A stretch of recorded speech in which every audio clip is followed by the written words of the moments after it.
둘째 인을 떼실 때에 내가 들으니 둘째 생물이 말하되 오라 하니 이에 다른 붉은 말이 나오더라. 그 탄자가 허락을 받아 땅에서 화평을 제하여 버리며 서로 죽이게 하고 또 큰 칼을 받았더라. 교회 소식을 전해드리겠습니다. 예배 시간 10분 전에는 도착해서 은혜를 사모하면서 예배로 나아가시기를 바랍니다. 오늘도 전도용품이 준비되어 있습니다. 가실 때 꼭 가지고 가셔서 만나는 사람들, 이웃들에게 또 전할 수 있기를 바랍니다.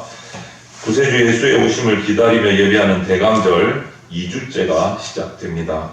주보 내면에 대강절 칼럼이 올라와 있습니다. 대강절 칼럼 꼭 보시면서 성탄의 의미를 되새기고 예수님의 오심을 감사와 기쁨으로 준비하는 기간들이 되시기를 바랍니다. 12월 공동체 기도 제목이 주보 내면에 올려졌습니다. 같은 말로 기도하여 말씀과 기도로 하나됨을 이루는 우리 교회가 되기를 소망합니다. 예배 후에 예결사 모임을 잠시 모이겠습니다. 이 자리에서 모이겠습니다. 잠시면 되니까 재정부 각 부서장들 참석해 주시면 감사하겠습니다. 그리고 12월 24일 성탄 이브가 이번에는 수요일인데요. 24일 저녁에 수요 예배와 함께 성탄 축하 행사 선물 교환을 진행하려고 합니다. 개인, 구역, 부서별 축하 순서 꼭 준비해 주시고 다음 주일까지 김인석 집사님한테 이렇게 말씀을 나는 찬양을 할 거야, 뭐 악기 연주를 할 거야 이렇게 얘기를 해 주셔야 되고 김인석 집사님은 또 양반이셔서 그냥 앉아 계시지 말고 독촉을 하셔야 됩니다. 부끄러워서 말을 못 하셔. 제가 대전에 올라와 보니까 이 대전 분들은 양반이 되셔갖고 누가 얘기 안 하면 말을 안 하셔. 점잖게 앉아 계셔. 그러지 마세요. 좀 자원해서 얘기를 해주세요. 김인석 집사님 힘들지 않으시게. 가시기 전에 미리 와서 얘기하십시오. 미리 와서. 풍성한 축하 순서를 기대를 합니다. 총회 및 노예 소식을 전해드리겠습니다. 재건총회 하만 기도원이 새롭게 준공이 돼서 감사 예배를 드리게 됐습니다. 우리 서울로에 윗지방에 계신 분들은 하만 기도원을 한 번도 안 가보신 분들이 많을 거예요. 하만 기도원이 언제부터 있었냐면요. 저 태어날 때도 있었습니다. 산골 속에, 계곡 속에.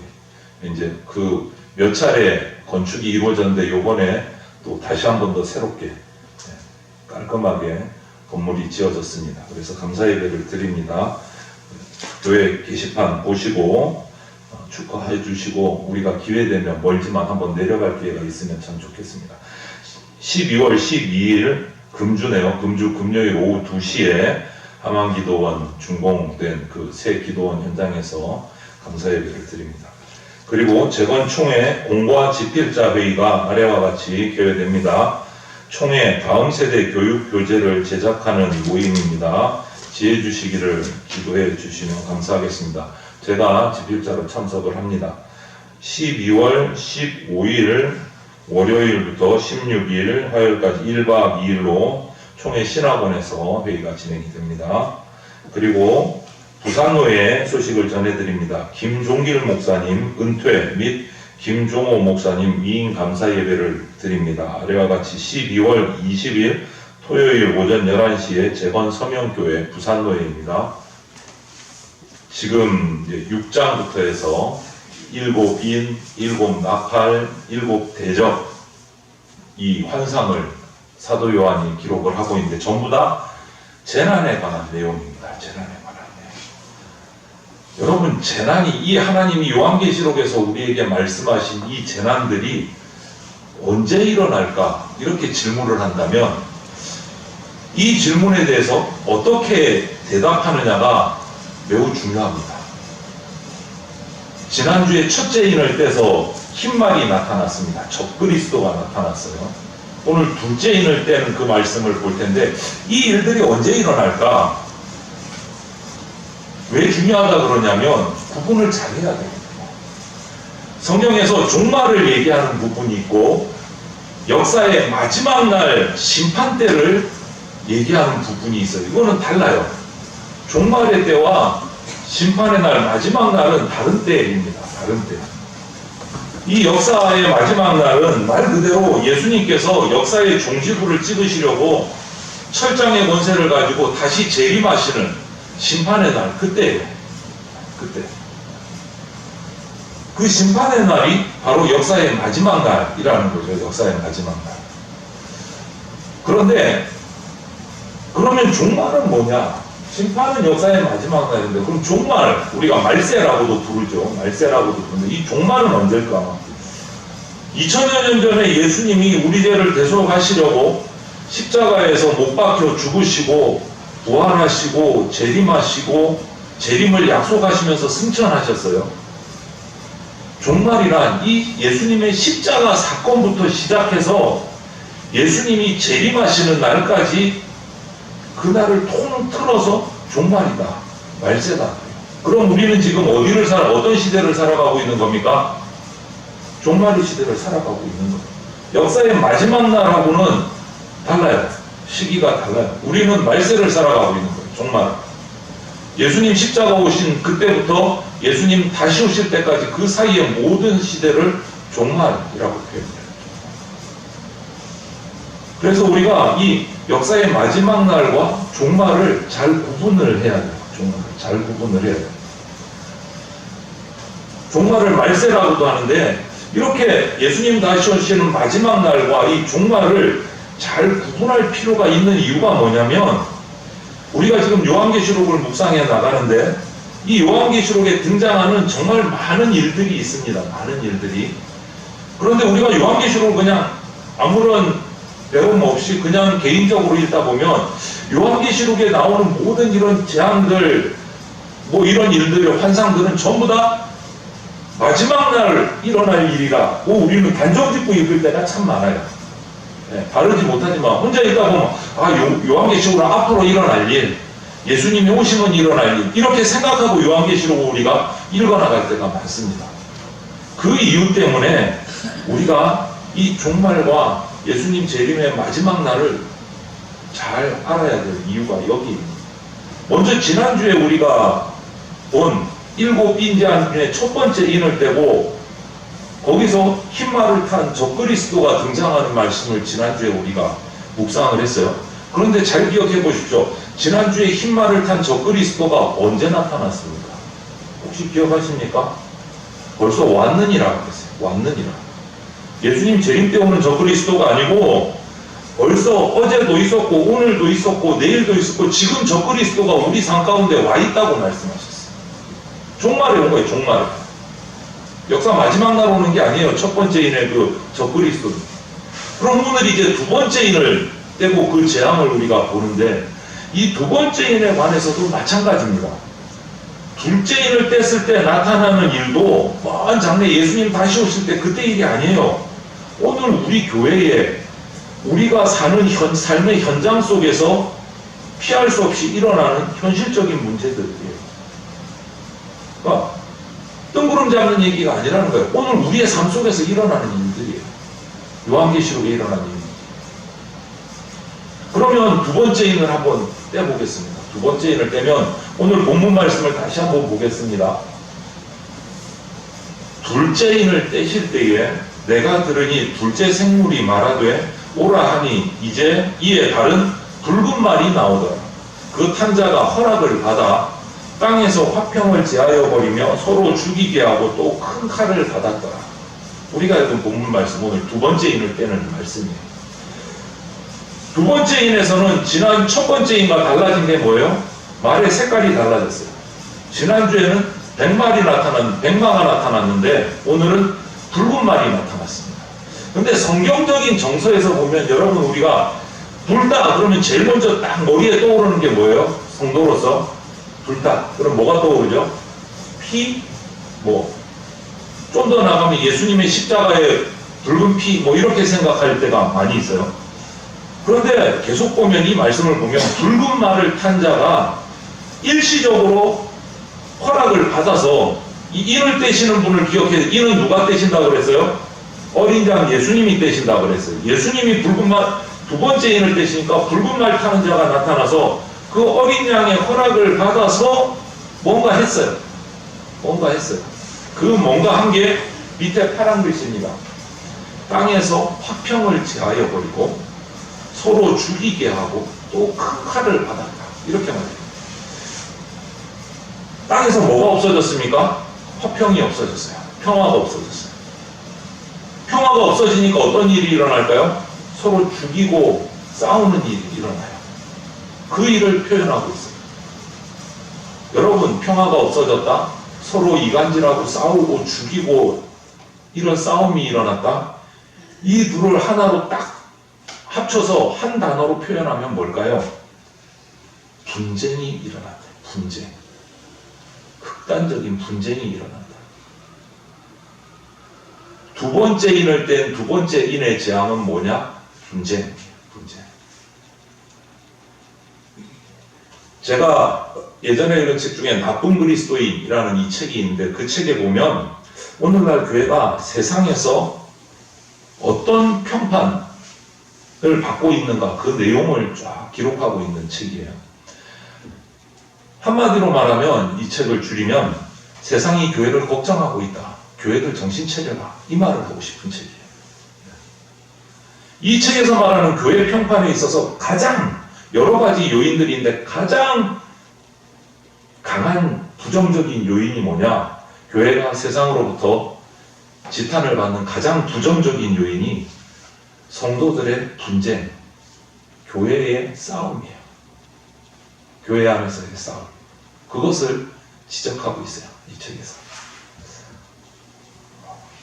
그런데 이 분쟁으로는 우리가 한번 살펴볼 건데 소위 예수님께서 하신 설교 말씀, 강화라고 하는 게 이 땅에 오셔서 감람산에서 하신 설교 말씀이 있어요. 마태복음 24장 4절부터 8절 일부분을 보면 이런 말씀인데 제가 한번 읽어 드릴게요. 예수께서 대답하여 이르시되 너희가 사람의 미혹을 받지 않도록 주의하라. 많은 사람이 내 이름으로 와서 이르되 나는 그리스도라 하여 많은 사람을 미혹하리라. 난리와 난리 소문을 듣겠으나 너희는 삼가 두려워하지 말라. 이런 일이 있어야 하되 그 다음 뭐라고요? 아직 끝은 아니니라.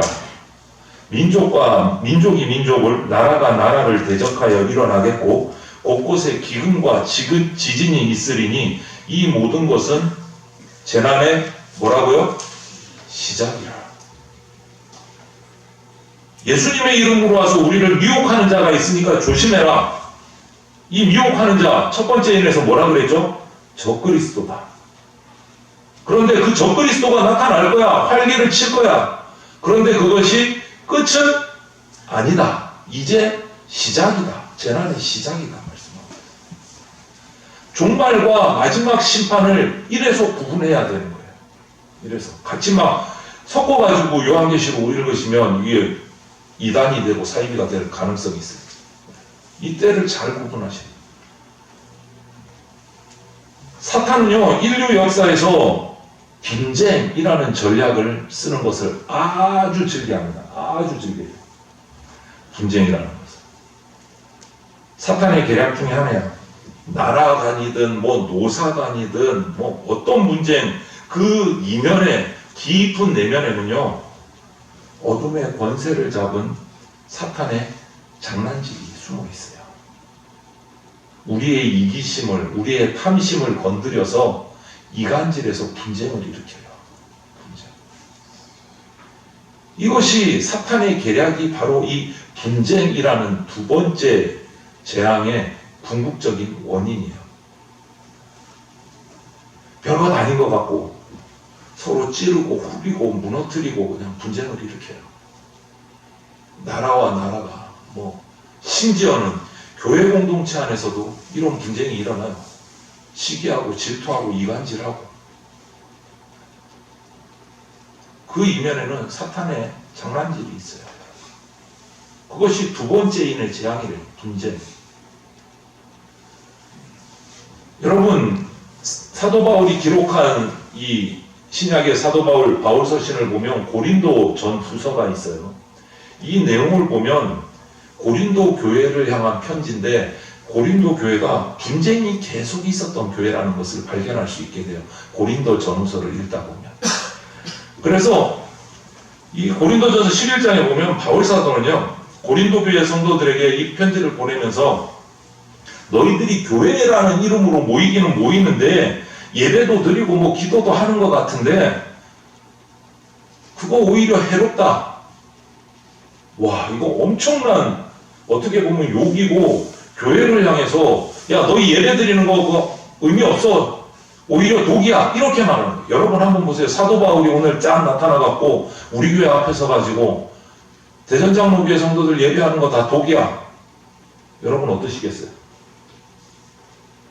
네? 예배 하나 많아야. 이렇게 말을. 충격이겠죠. 엄청난 충격이겠죠. 그런데 그렇게 얘기를 했어요. 고린도 교회를 향해서 사도 바울이 그렇게 얘기를 했어요. 그런데 이런 말을 할 수 있는 근거가 뭐냐? 고린도 교회 성도들이 사분오열 그냥 쪼개져서 파당을 이루고 있었어요. 자기들끼리 편을 갈라가지고 교회 안에서 한마디로 분쟁이 교회 안에 있었다.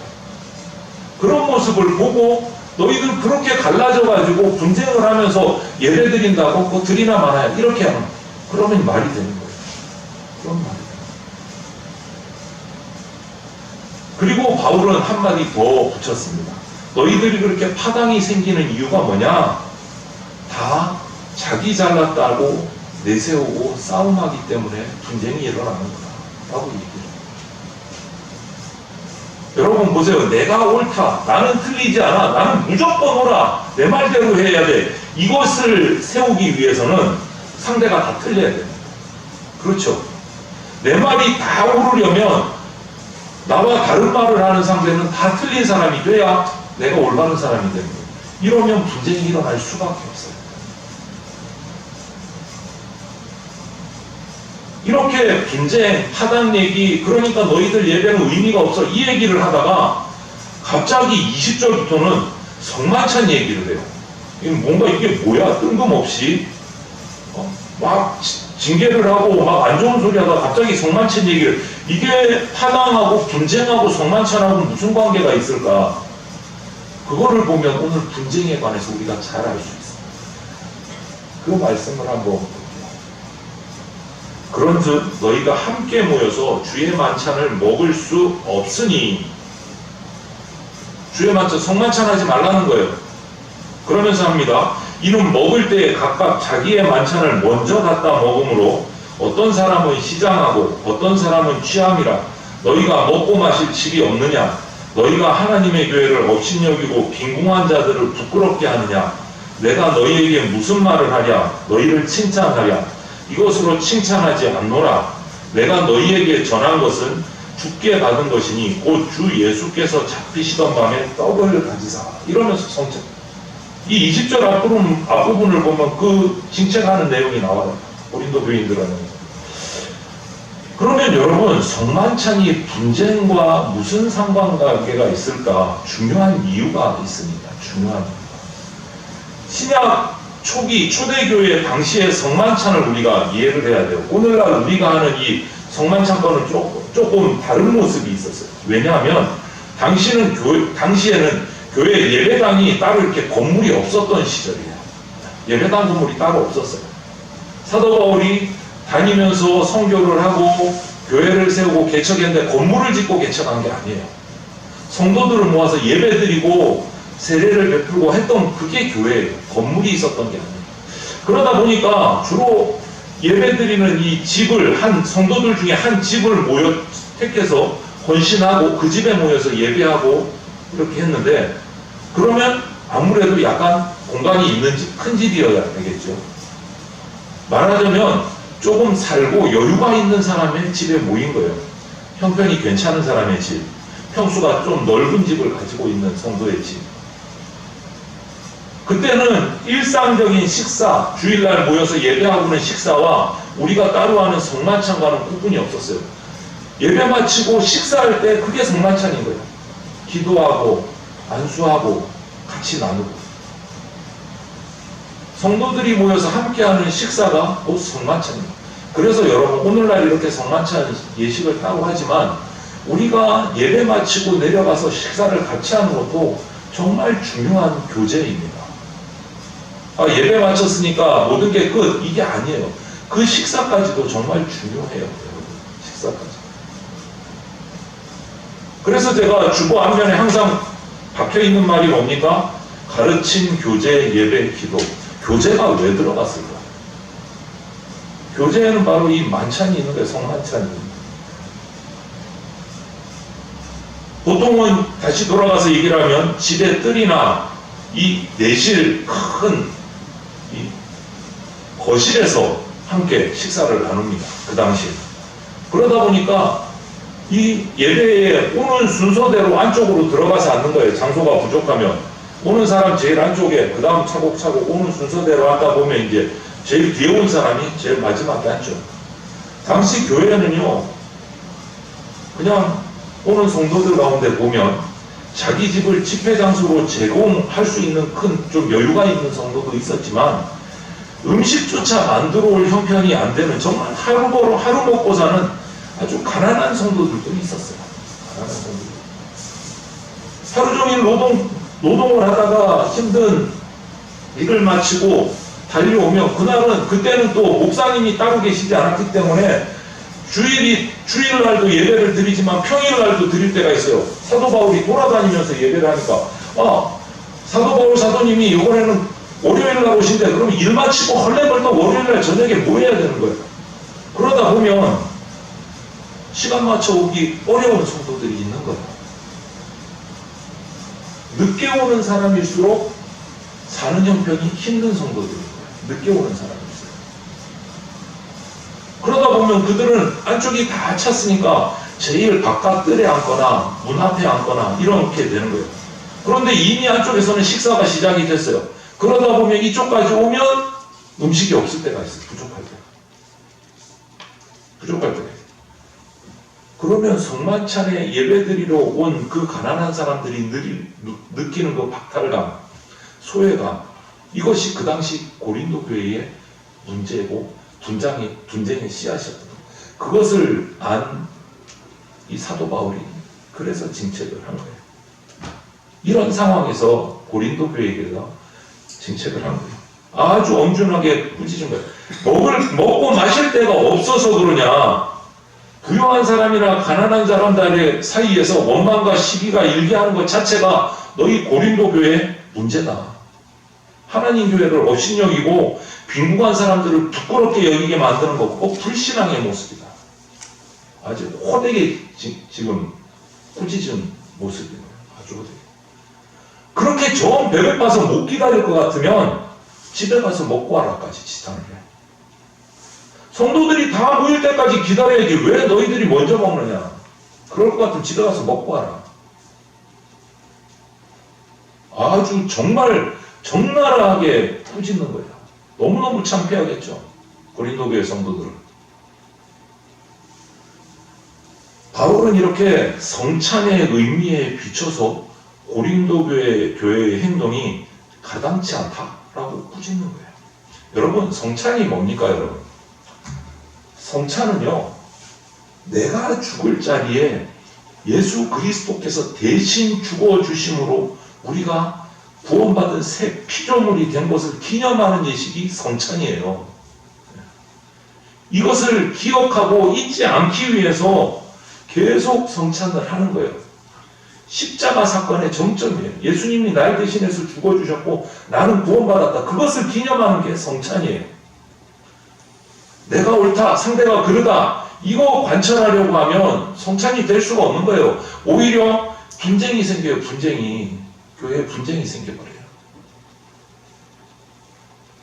실제로 교회에서 맞느냐 틀리느냐 시비가 비일비재하게 일어납니다. 시비를 명쾌하게 가리면 좋겠지만 내 옳음을 내세워서 상대방을 죽이려면 이거는 진리를 전하는 사람의 모습이 아니에요. 예수님 이 땅에서 오셔서 예수님의 말씀이 틀린 게 없잖아요. 그 말씀에 틀린 저 유대인들, 바리새인들 징계하시려면 말씀 한마디면 십자가 상에서 말씀 한마디면 그들은 그냥 천군천사에게 다 죽어 엎드려져야 돼요. 예수님 그렇게 하셨습니까? 내가 오르니까 너 다 죽어봐 이러셨어요? 그러신 적 없어요.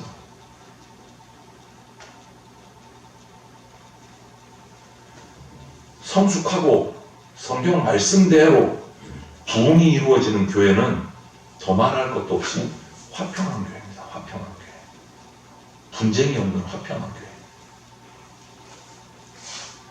여러분, 이런 교회의 가장 중요한 가치를 깨뜨리고 무너뜨리려는 세력이 있는데 분쟁을 일으키는 바로 사탄이 그 세력이에요. 교회의 화평한 모습을 보기가 싫은 거예요. 그래서 분쟁을 일으켜서 교회가 쪼개지게 만드는 게 사탄의 계략이에요. 사탄은 분쟁을 조장합니다. 자신의 전략에 부응할 분열분자들을 찾습니다. 분열분자들을 찾아요. 옳고 그름 밝히는 문제는 나중에 따질 수 있어요, 여러분.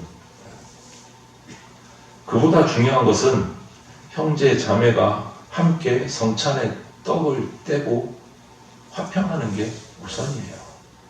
옳고 그름을 따지기 전에. 다시 한번 말합니다. 여러분 말씀드립니다.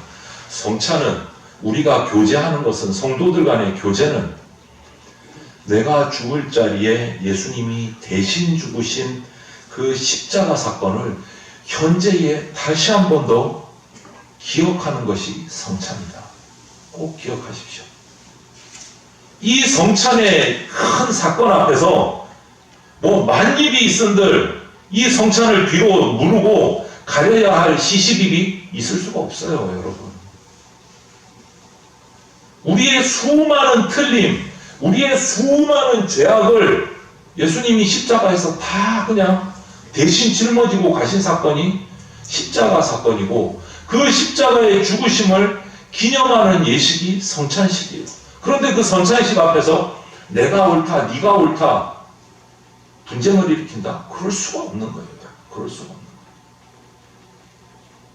그래서 고린도 교회를 향해서 사도 바울이 정말 지독하게 꾸짖는 거예요. 정말 창피할 정도로. 여러분, 그렇기 때문에 우리 교회는 큰 소리 치는 일, 고집 부리는 일 멀리 해야 됩니다. 없어야 됩니다. 화평을 지켜나가는 것이 붉은 말 탄자의 난동, 사탄의 분쟁을 이기는 유일한 방법입니다. 이것이 바로 종말을 바르게 사는 성도의 태도예요. 성도의 태도. 저와 여러분이 그리스도인으로서 성숙하고 올바른 태도로 이 종말을 살아가서 사탄의 이간질에 분열되지 않고 우리 교회 공동체가 주님 안에서 승리해서 주님 다시 오실 때 우리 대전장로교회가 할렐루야 아멘 하면서 주님을 마주할 수 있는 믿음의 공동체, 화평의 공동체 다 되시기를 주님의 이름으로 축원을 드립니다. 아멘. 하나님 감사합니다. 이 땅이 참으로 악한 사탄의 권세에 사로잡혀서 밟고 올라가지 않으면 죽을 것처럼 경쟁하고 싸우고 살아가고 있습니다. 우리의 다음 세대까지도 그 경쟁 속에서 지쳐서 힘들어 쓰러지는 모습들이 보입니다. 이 세상에 이런 어두운 악한 모습들, 주님 우리가 젖어들지 않게 하여 주시옵소서. 우리는 이 사탄의 계략, 분쟁의 계략을 이겨내야 할 하나님의 자녀들임을 잊지 않게 하여 주시옵소서. 우리가 화평을 이루어서 하나 되어서 주 안에서 기쁨을 누리며 찬양하고 경배하며 이 세상 가운데, 어두운 세상 가운데 빛을 발하는 그러한 교회, 그러한 그리스도인 되게 하여 주시옵소서. 감사드리며 모든 말씀을 예수 그리스도의 이름으로 기도드립니다. 아멘. 기도드리겠습니다.